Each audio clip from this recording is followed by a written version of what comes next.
Welcome to the Makeover Your Mindset podcast. I'm Cassie McKenzie. Think of me as your BFF for manifestation and high vibe mindset makeovers. It's my personal mission to turn your inspiration into action so you can be, do, and have everything you've ever dreamed of having in life.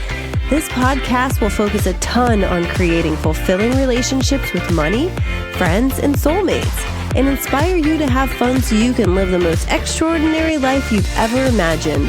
If you're ready to take to the next step, then you've come to the right place. Thanks again for joining me. Now let's begin. Hey. It's me, Cassie. I'm back with another episode. I have the most amazing guest for you today. I recorded this podcast episode with the Amanda Rose a little while ago, and I can't wait to release it to you. We talk all about so many tips, tricks, and thoughts around manifestation, how to design your dream life, how to really get the law of attraction to work for you. And if you guys don't know Amanda Rose, she is an author, a wealth, mindset, and business coach. She does motivational speaking. She creates online courses, and she's also an actor. So with that being said, get ready for a lot of mindset and manifesting goodness that's coming your way. And let me know what you think of this episode. If you like it a lot, I'd love for you to screenshot the episode and share it on social media. You can tag me at Makeover Your Mindset. And I love to hear about how you guys, are thinking about the podcast, what we can add. Feel free to send me, any topics that you'd like us to talk about in particular. I'd really love that. So with that being said, here comes Amanda. You all have a wonderful day. Just by all means, be happy, have a wonderful day, and I look forward to hearing what you think about my conversation with Amanda. Bye. Welcome back, everyone, to another episode of the Makeover Your Mindset podcast. Oh my God, I have a very special guest today. I think you're going to love our topic, of course. Mindset and manifesting, everyone. But I have Amanda Rose. She is a multi-published author, a wealth of mindset and business coach, a motivational speaker, online course creator, and an actor. Oh my gosh, this is amazing. I love it already. Welcome, Amanda. Thank you. It's so much fun to be here. And yeah, definitely my favorite topics too. Me too. I know. Like, how did you get started doing all of this? Oh, quick version. Yeah, I know. I'm the same way. Right. Yeah. Definitely. It was kind of interesting because growing up, my parents were new age hippie, I guess you would call them. Cool. So like crystals and astrology and tarot, like we're just normal. Like, yeah. I just thought everybody did it. It was like very shocking when I got into like school and people are like, what are you talking about? You meditate. And I was like, oh, okay. I guess I'm weird. Oh my gosh. Yeah. That's so awesome. It was really neat to be brought up in that, I guess with the openness of exploration and spirituality and in that kind of environment. But like most people, I think definitely like teen years, getting into early adulthood, it was like, okay, get my real responsibility on here. And so a lot of that stuff kind of fell away from me. Okay. And it took me years of struggle to get back into it. And definitely the universe like slapping me in the face going, you need to get personal development and the spirituality stuff back in your life. Yeah. Oh my gosh, that's awesome. Wow. Okay, cool. Yeah, like I grew up, I'm the daughter of two teachers, and we went to like the Methodist service every weekend, and then I wasn't allowed to like watch TV after 8, no MTV. I would like hide out and say I was cleaning my mom's bathroom on a Saturday morning, watch like the top 20 on MTV, like really quietly. So not quite Flashdance or whatever that movie was, but like, Yeah, I I know get what you. you mean. It's sometimes that kind of hiding things behind closed doors, and my husband had very much a similar experience growing up, where it was Yeah. a very like strict Christian household, like no going to your friend's house on Saturday night because we got to go to church in the morning and that kind of thing. So Yeah. I've definitely heard a lot of that kind of thing from him, and it was so polar opposite from my upbringing, which was like just explore life's exploration, and it was very different from most people in that respect. But I think we all have that kind of path where we figure things out. It's like that old show that was on Dharma and Greg, right? Right? That's what it reminds me of. That's awesome. Oh, cool. Well, that is really neat. So how did you like now you tell me more about being an author. I'm like really fascinated by that. And like I know I've seen some of, the manifestation books and things, but like how did you get started and where's that evolving to? Oh, good question. Well, writing's kind of just always been something I've really enjoyed. So I actually wrote my first book when I was 16, but I didn't do anything with it. It just sat on a folder on my computer year after year, causing me grief because it wasn't going anywhere. So Yeah. kind of that like dream that was just kind of quashed for a really long time. Um, and it was definitely in that getting back into personal development myself that the books actually came into fruition and became a part of my life and becoming published and all of that kind of thing. So basically what had happened to me is early in adulthood, like I went to school for acting for film and television in college, which was so much fun.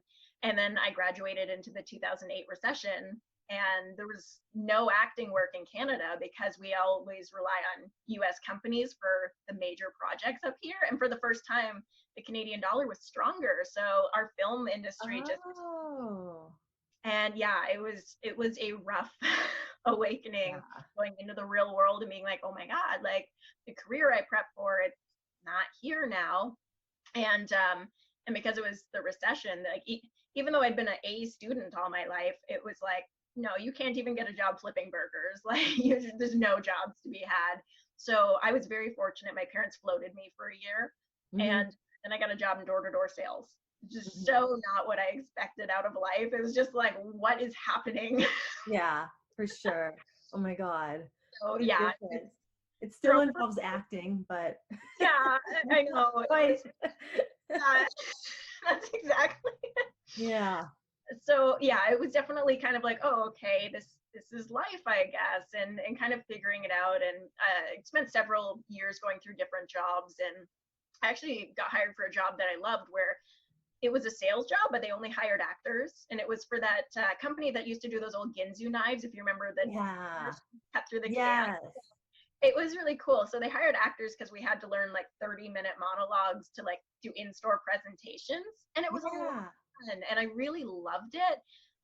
But like most jobs, we had this management change, and then it was like, oh, it really sucks to work here. I don't like this anymore. Yeah. Yeah. Well, that makes such a big difference too.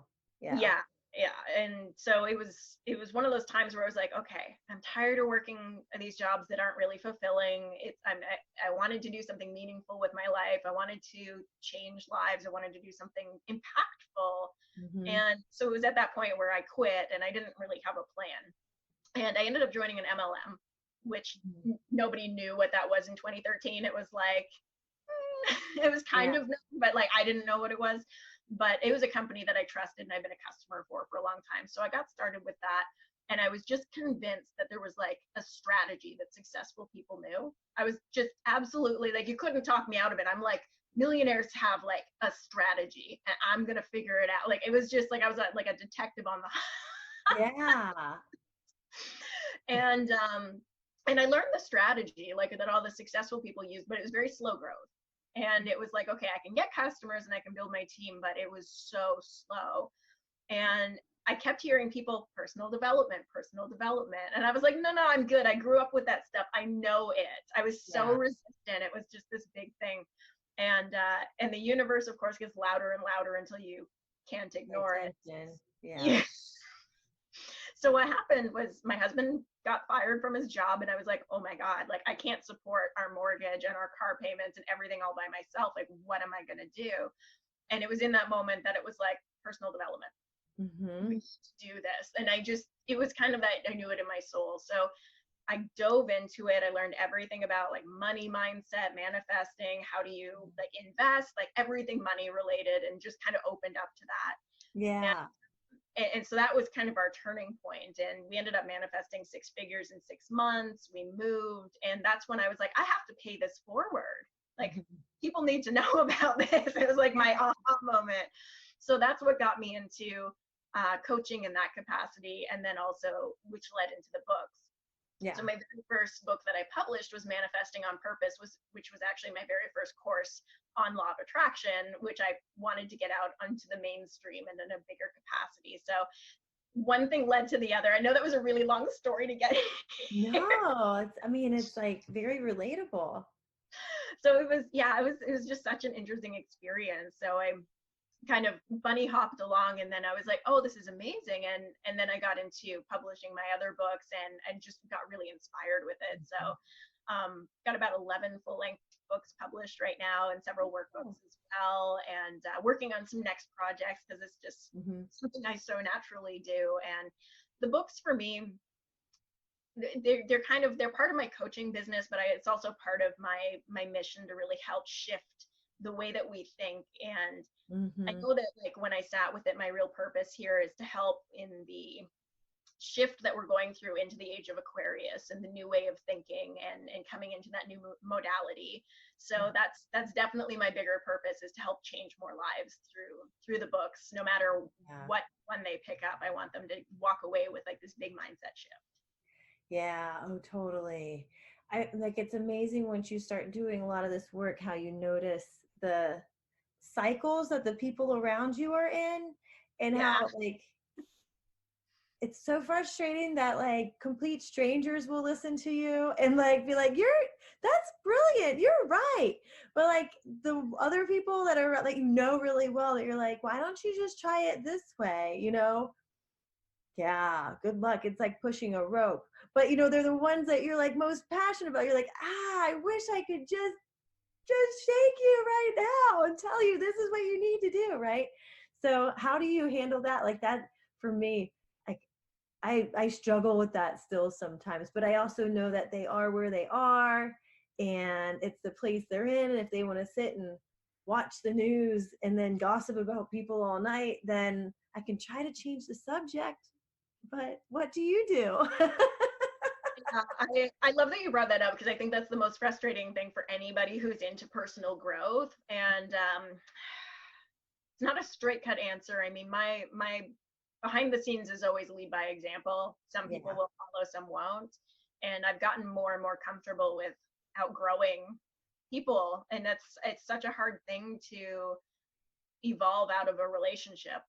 Yeah. It's weird. And I know for me, because I'm very empathetic, I can't be around somebody who's really negative, so I'll just pick it up. I'll start gossiping, and I don't want to start. Yeah. So I think it's a little bit about, be the person you want to be, and they're either going to see the light or they won't. I try and encourage without being pushy. Like, sometimes you can find like a really great book and you're like, gift, here, try that. I ordered you something on Amazon. Yeah. Sometimes you can kind of squeak it in there somehow. No. Like Gabby Bernstein needs to like give me an affiliate credit or something like that, because I've like given so many people, I'm like, this one looks great. Oh, how about this one? The Judgment Detox. Sounds amazing. Oh gosh, I know what you mean. It really is one of those kind of feelings where it's like, how can I not sneakily, but like, gently. And I kind of get it at the same time, because sometimes it's hard to listen to somebody who, if you've known each other for a really long time, let's say since college or something, and it's like, I've seen you pound 12 beers and then wear your underwear as a hat. I can't take you seriously. And Yeah. So it's like, I get it. Me, right? Yeah. Yeah, I mean, I'm not saying we necessarily did those crazy things, but yeah, I get it where like friends and family, sometimes it's easier for them to listen to a stranger. So sometimes it's Yeah. easier to pass them on to somebody who we know and trust and love, who they don't know. Right. True. Yeah. Like, because I know like a lot of the listeners, I get the question a lot about, especially when people are new with personal development and with manifestation. And once you learn how much impact your thoughts have on your reality that gets manifested, and people get like really tripped up about, and like kind of freaked out about how they're being so conscious of their thoughts, and they're, going down this path that they can see the light, and then they live with someone who's basically like a black cloud, you know what I mean? Or there's people that they can't just outgrow because they're, family, or maybe their husband or their boyfriend or whatever. And that's what I say is like, you can only do yourself. Like, you can't force them to think one certain way or another, but you've got to do your best to put your big pink shield up if that's what it needs to be. But also, like, even on top of that, like, is there any other advice that you give? Because I know that's been coming up a lot around me. Yeah, and I know what you mean because I get the question a lot too. And I think especially when we're new to it, it's scary because Yeah. I think we get really set in our routines with certain relationships, or like you say, like you can't just go like, okay, bye, I'm gonna take a new family. Like Yeah. it doesn't necessarily work that way. But I think boundaries are really important. Like you say, like the shield, but also like time boundaries, because we do have the ability to set how much time we spend with certain people. And Mhm. for me, that was really helpful because the thing that I was like, no. And at first, when I heard the rule of the 5 people you spend the most time with, you're the sum of those 5. Mhm. And I Mhm. there is no, I was like so attitudey about it. I was like, no, there's no way I'm not influenceable. Like I was just so, I don't know. I thought I was cool. But then I really sat down and I did the exercise, and especially the one where you like add up everybody's income and then divide it. And then you're like, oh crap. Yeah. Right. Totally. Oh, it's real.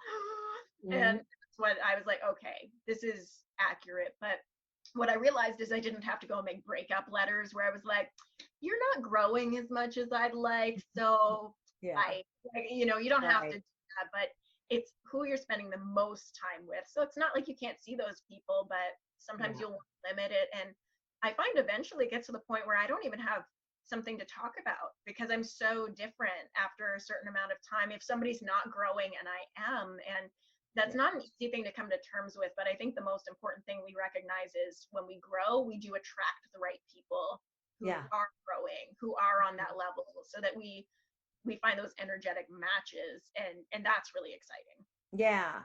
Yeah, like I heard someone say recently about how like you attract who you are, not who you want to be. So you have to Yeah, like be that person that you can't expect to, be the sum of those 5 people who are, not really going where you want to go. I mean, maybe they're happy being wherever they are, but it's not where you want to be, and you're not happy. So you can't just stay there and say, oh, I'm going to be a millionaire and have a successful business and still take advice from you guys, like, yeah, like you've got to surround and like invest and like next level yourself first so that the rest can follow, right? Is that what you yeah, found too? yeah, absolutely. And it's hard because it's easy to get weighed down in that energy or start to feel, we tend to pick up the opinions of the people we're around. And I know if we're around complainers, it's Mm-hmm. like, oh my gosh, like talk about Right. an energy bog. And uh, what I really like is a lot of the statements that T. Harv Eker has in Secrets of the Millionaire Mind. He's my favorite for I money. love him. He's so funny. He's Canadian too. Oh yeah. Well, a lot of you guys are like killing it, right? Jeez. I swear, it's like every day somebody new on Facebook's like, "Oh my God, I made like $30,000 this month." And I'm like, "Oh, Canadian."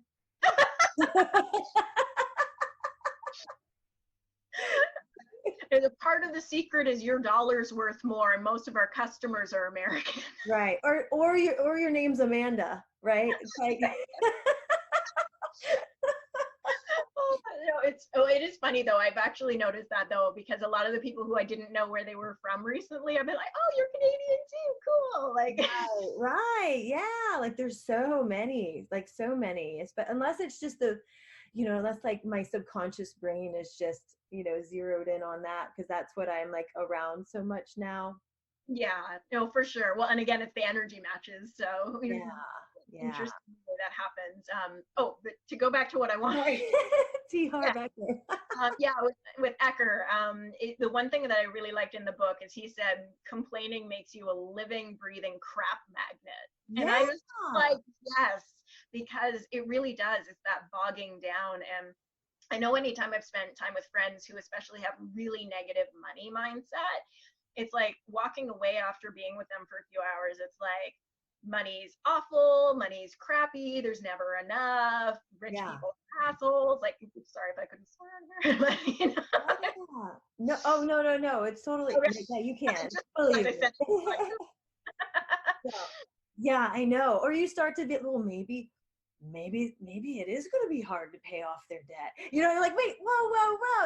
I feel like I have to go take a bath later to like the saging, right? sage myself. Be like, no, get your mind straight, Cassie. That's not true. And I think that's like the susceptibility of energy too, which I think is the heart of it. Yeah, it's thoughts and yes, all that matters, but at the core of it, it's all energy. So we're picking up and attracting and repelling and all of that. So we want to make sure we're on that frequency where we're really attracting what we want and the conversations we want and the lifestyle we want. And right. that does take making sure we're finding things that bring us that kind of joy. Yeah, totally. Yeah, absolutely. Yeah, even like in a shitty situation, finding just the couple things that you could, like I got a root canal yesterday, but I'm like, oh, my doctor, huh, Ellie, they're pretty nice. like I could be staring at like two really, really old people that have a lot of nose hair. Instead, I'm talking like staring at somebody who looks like he played football in college and is probably 10 years younger than me. I'm like not gonna complain about that one. Like perspective matters. It really does. Yeah, totally. Yeah. Well, what are your biggest, like your most favorite manifestation hacks? I always like to ask that question. See. Yeah, I love that question because I think it's an important thing to know, like, how do you do it and why is it important? And I think the mechanics behind it are my favorite thing to talk about because I feel like that's the not talked about thing. Like I talk to people all the time who are like, I've read The Secret, but like I'm still confused. Right. Or That was me the first time for sure. I was like, well, where's The Secret? I'm on like the third CD and they still haven't said The Secret. I like drive around in Palm Springs and San Diego in my sales job. Like, I'd really like to know The Secret because my boss is a bitch on wheels and I'd really like to be in a better situation. yeah, and like I'm definitely not poo-pooing it because I really love the fact that they brought the law of attraction to light. Right. It brought up so many more questions than it answered. It was like, okay, now I know something exists that's bigger than me, but what the hell do I do about it? Like, yeah. And so for me, that was a really big focus that I wanted to have is like how it works, why it works, and why if you feel like you're not manifesting, because that's the number one thing I hear from people is I can't manifest. And I'm like, no. You're manifesting 24/7 since you were born. Right. How you're manifesting, and that's the problem. So my biggest thing is understanding that it's your subconscious mind that manifests, not your conscious mind. So it's easy for us all to go like, do you want $1 million? Yeah. But deep down, we could have this like whole like horrible like no money's bad, like money's scary, money's uncomfortable, I wouldn't know how to manage it, like right. Yeah, absolutely. That's what my live stream later is about, that duality or the duplicity, of I really want to have $100,000 a year, but the thought of actually having that scares the shit out of me. Like I wouldn't even know what to do with it. And you're like, okay, well, that is really, really great that you've uncovered that, right? Because that's what's holding you back. Like if you can move through that, then you can start to attract so much other stuff, right? But Yeah. I cut you off. I'm sorry. I was Well, agreeing. that's yeah, we're on the same wavelength, and I love that because it's not something I hear a lot of other people talk about, and I think it's the thing we pretty much need to focus on. I mean, everybody can talk about make a gratitude list and Right. visualization, and those are important tools, but they don't work if subconsciously we've got that block. So Right. really the important thing is uncovering what's going on under there, and Mhm. uh, really understanding that like between when we're born and about age 8, we're just a sponge for everything that comes up, and that's how we form our opinions of the world, because we're just born this blank slate. And I always tell people, I mean, it's not like we come out of the womb going money is the root of all evil, like Right. Yeah. Well, the Republicans are bad. yeah, like what, yeah, like it's just like we're born, you know. And I love kids because they get out and they're like, oh, stars, oh, bugs, oh, grass, like everything's Yeah. amazing and everything's this experience. And it's through, you know, kind of society and parents and religious leaders and entertainment, all these things that make us form actual opinions rather than us really formulating our own. And so if we can realize, okay, well, what did I pick up Yeah. about the subjects that I'm struggling with, whether it's your relationship or your finances, and go, okay, what happened when I Mhm. was growing up? Like what did I see around money? What did I experience? Mhm. What did people say? Like if we can go back and kind of figure out what that puzzle looks like, then we can go, oh, okay, well, when I was a kid, my parents were always fighting about money and it made me feel scared. So develop this belief that money is scary. Well, and if money's scary, you don't want anything scary around you. You want to be safe and you want to be loved. So that's always going to override the conscious desire to have more money, even though as an adult, we're like, we know it would be beneficial to have more money. But if we're like, money's scary, we'll get rid of it. Yeah. So how do you help that person with that, like to rewire them, right? So what's your next step then for them? What I do is I take them through a process where we basically we go through all the major life areas and go, okay, rate it from 1 to 10, like 1 being it's the absolute worst, 10 being it couldn't possibly be better, and rate like your love life, your family, your career, finance, everything. Yeah. And anything that's less than a 9, we really dig into, because everything has the potential to just be blooming at its best. So we go through and we go, okay, what were the main things that you heard as a kid? So we go through, okay, well, my parents were regularly saying money doesn't grow on trees. So we, you know, we take note of everything that we kind of went through. And then we figure out if there were any experiences that really stuck in there. And then we go and examine, is this an absolute truth or just my truth? Mm-hmm. And that's how we can kind of disassociate for the brain, so that we don't have this stuck thing as, no, this is the way things are. It's like, wait a minute, no, it's not. So let's say, for example, they, you know, money turns good people into bad people, something like that. Then we'd go and look for proof that that's not always true. So we'd go and look for people who are doing good things in the world with money, people who are maybe running charities or donating or doing really amazing things in the world, to disprove the belief that they'd grown up with. And that allows them to kind of release that and go, you know what, it's not actually true. I don't want to Right. believe this anymore. And then we implant a new belief, which is usually the positive opposite, which Yeah. is, you know, money allows good people to do good things, something like that. So it's kind of just flipping it. And then that's where affirmations I find are the most helpful, is when we're trying to reaffirm those new belief systems. So that's kind of the basics of how I get Yeah. things going, so that we can get rid of that programming that's just not working for us. Yeah, totally. Yeah, I remember reading, it was somewhere in like the first chapter of Millionaire Mind, and he was talking about like if you witnessed, having a lot of money and then it would all go away, like I guess I can't remember if that was him or someone else, but it was basically like if you had a lot of money and then all of a sudden it was like a struggle, or like there would be a big amount of money and then it would all go away, then that's what's going to perpetuate. And I was like, oh my God, totally. Like I didn't even realize, but yeah, because I was like, I mean, besides my young life, like my dad actually went to jail. He was like involved in, may or may not, allegedly, some 1970s good old fashioned wacky tobacco, like marijuana, like trafficking or something. I don't know. But he was caught on tax evasion, right? So like it cost a lot of money for us to like get. I just remember the IRS was like a big topic when I was about 4. And it's scary. Yeah, and that they, like had to write a whole lot of checks to the IRS, and then they got divorced, and that was really expensive. And my mom married a teacher, and then they'd make money of, you get your paycheck at the beginning of the month, and then you're paid once a month, right? So then by the end of the month, it's all gone, and then you get your check, right?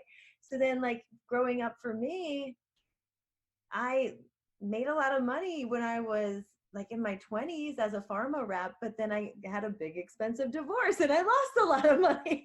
And then, like there's all these patterns where that's, definitely come true. But also the one thing is, I've got this other belief that like just when I need it, the universe kicks in and always takes care of it. So like as soon as I just like surrender and say, well, it'll all get taken care of. It always does. Then it's like, boom, job offer, boom, clients, boom, here, this, that, the other. Like, here's a bonus for you. And I'm like, oh, okay, sure. See, it always works out.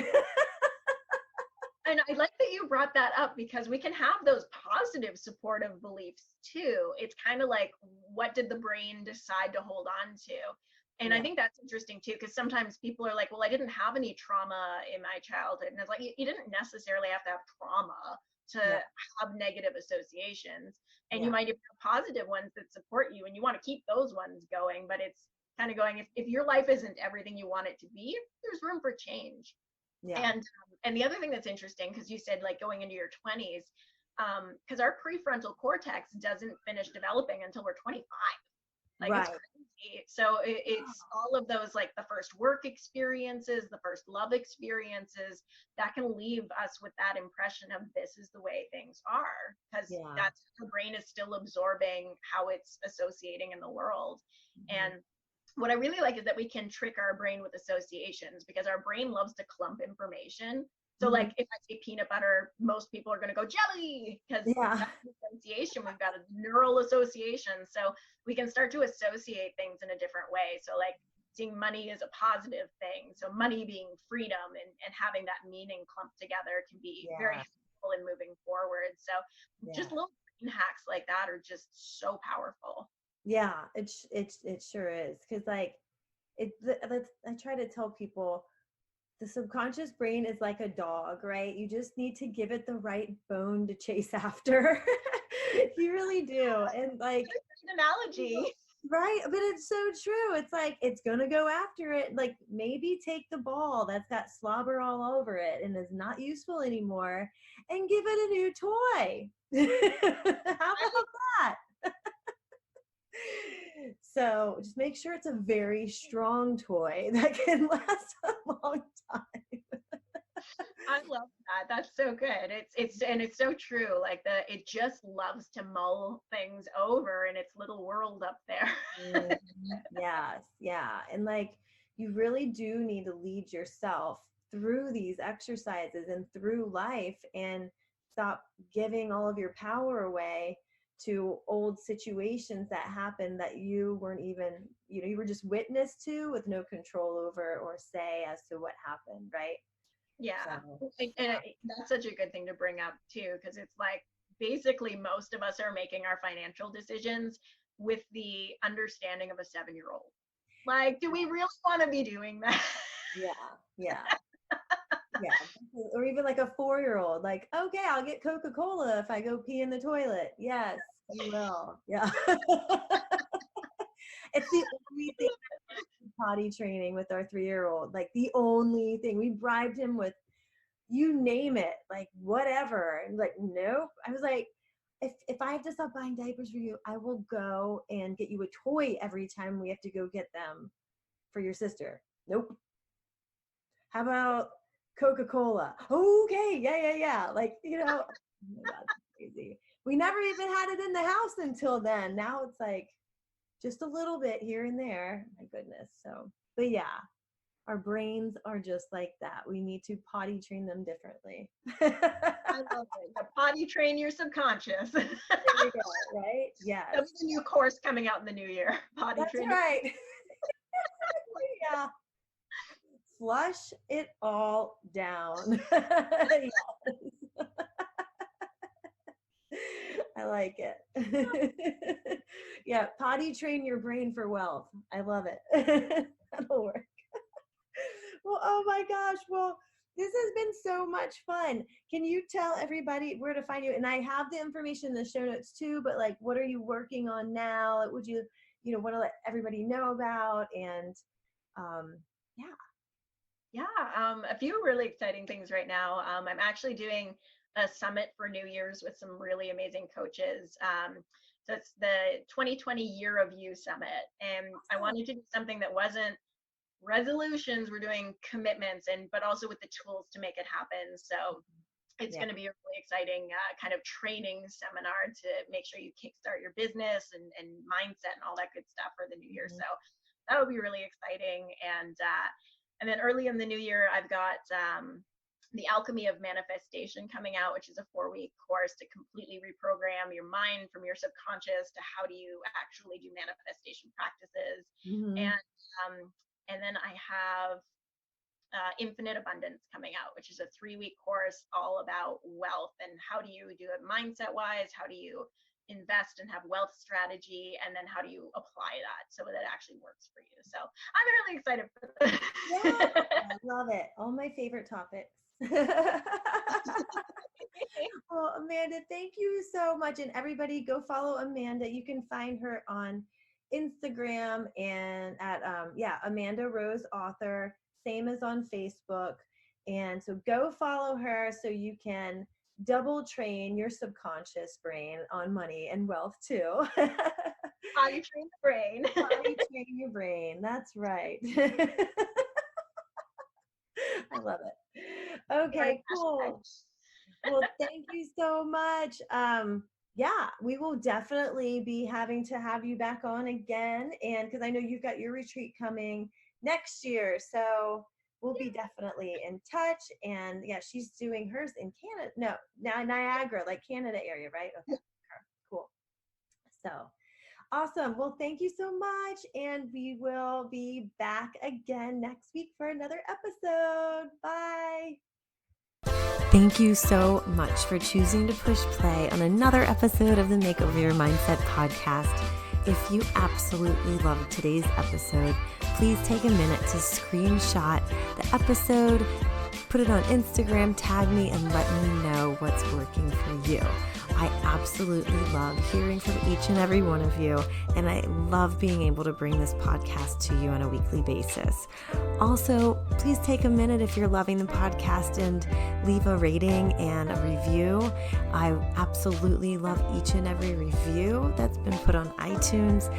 They help us reach more people, help more people find out about the Makeover Your Mindset podcast, and keep the good stuff coming to you. Thanks again so much. I love you all, and I look forward to meeting here again next week.